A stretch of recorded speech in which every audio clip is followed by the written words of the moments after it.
Right, Urta has been, I guess, working with us for a few months now, and we are basically looking at trying to improve her foot position on the bike just by activating her foot a little bit more.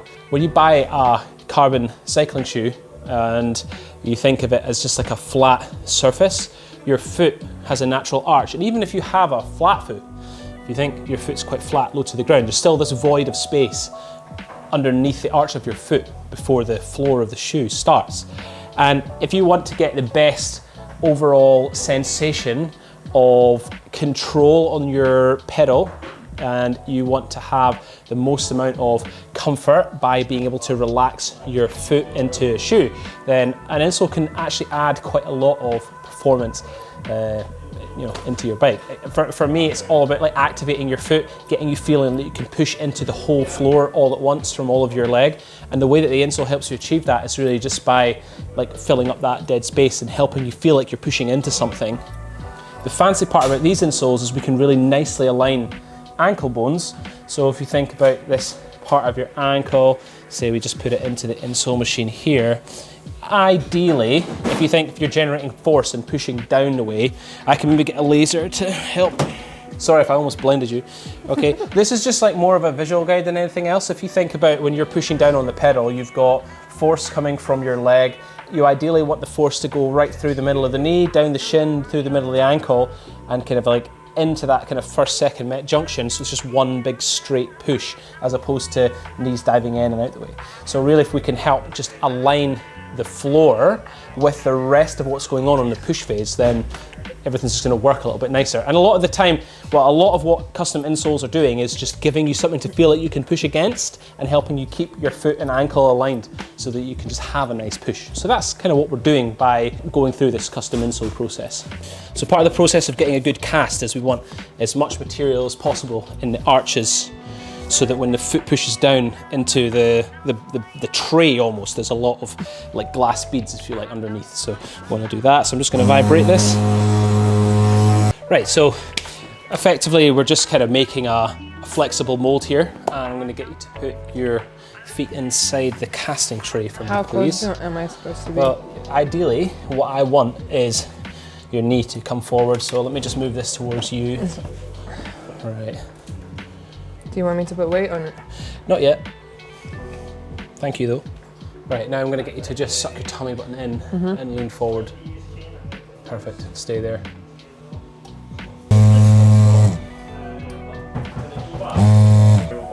How does that feel? It is stable. Right, move your knees. Feel the control. Yeah, yeah. If I put like weight on my full foot, yeah, it's fine. If you sink back into your heels for me, sink back, like lean back into your heels, do you feel like your feet are at different height? Yes, a little bit. Okay, does one of them feel better than the other though? Both feel fine. It just like, there's difference between them. Okay, You know, so the right feels, the right feels more prominent. Yes. But most people have a flatter foot on the right side. This was brought to my attention by one of the people that I train with, this guy called Tim. And effectively, if you think if your right foot's always been flatter for years and all of a sudden I put something underneath it, it's just going to feel really sensitive. And effectively, I think this is kind of what's happening here. But just take a seat just down there. We can clear the tray again and do it again.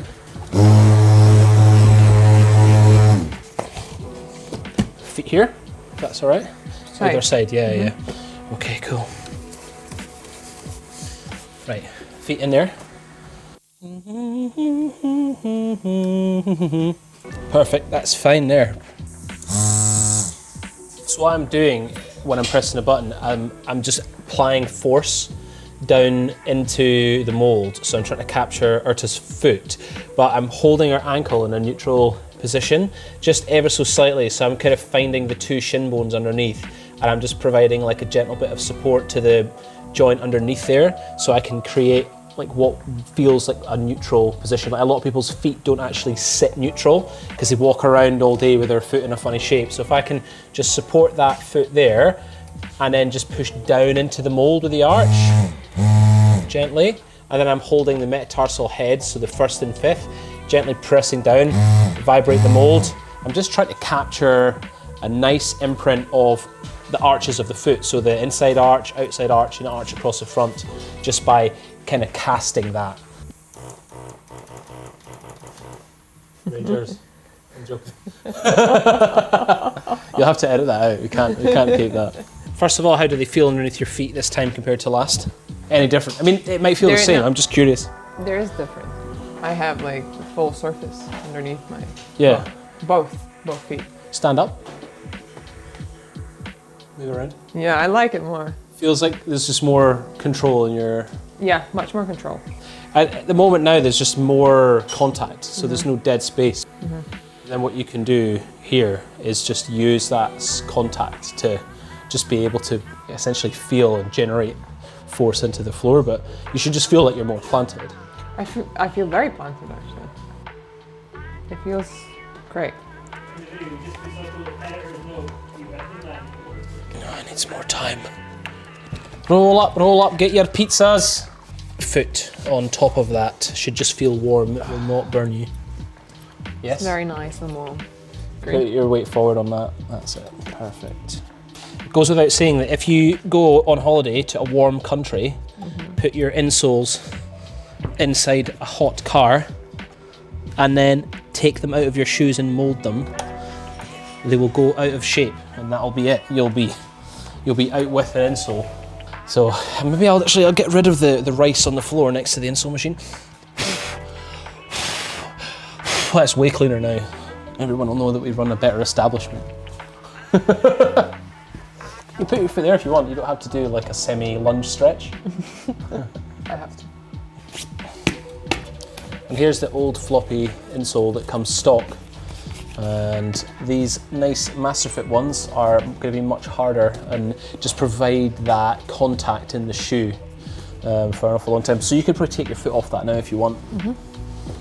So now I just need to let it cool because I don't want to malform the shape of it by trying to peel it out. And it's really nice because these like complement your cleat position. So you get your cleat position really nice and your foot position really nice and your ankle nice and neutral and the cleat position exactly in line where it should be. That connection with the pedal feels just totally different. You can't go back, I feel, when you get a really good insole inside your shoe. And that should be about ready. I might need to baste it with a little bit of, is there any chicken juice we could get when it's in the oven? A few moments later. I just like to give it like the natural press down. Now these are the blue avocados of death because they get like hot and then they melt and then basically if you touch it with your finger, it's like the floor is lava style. Oh, look at that. Look at that arch, man. Ooh. Look at that. Nice, eh? That's a nice arch. It's a cracker. It's a cracker. So on the deepest point at which it doesn't roll, I'm gonna try and find that point there. Yes. Right, okay, so what I'm doing with this blue avocado is putting it on the shoe. It's the post, so basically this is allowing the bottom of the insole to be completely flat so that it's basically, you know, if I put the first and fifth met now, put that on the floor and do this. Now the deepest part of the insole, which is aligned with the forefoot through that process, is now completely flat with the floor. And that was the whole point of putting this on. So it just needs a little bit of drying. It just allows the insole to remain more stable on the floor. So now when you put your foot in there, it's supported. Still a little bit of movement, which you want inside a cycling shoe, but it's, you know, for by means of comparison, the arch, like this is flopping, this is absolutely solid. So this is what we want. If you've got like hot spots, chafing, like numbness in your feet, these can really help across the board. And if you're kind of a performance cycling and you want to feel like you're getting every little bit of your like power out of your legs, then again, like these really add a lot into the push phase of the pedal stroke. So it effectively just kind of make you feel like you're getting more out of yourself. So yeah, worth giving a go if you feel like you're struggling with alignment, performance, etc. Cool, now all we need to do is cut them to the shoe and then you can let her to walk around with them on.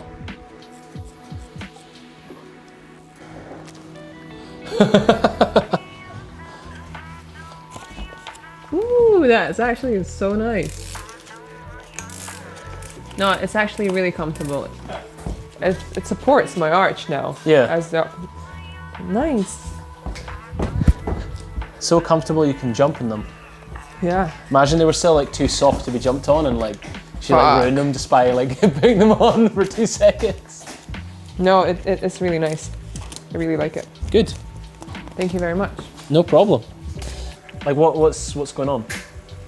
It feels much more stable. I'm not dropping my heels, nor am I going forward, nor am I fishing. It feels great. The biggest change is obviously now you've got something underneath your arch. So instantly you're like, right, I can push into my arch because I feel something against it.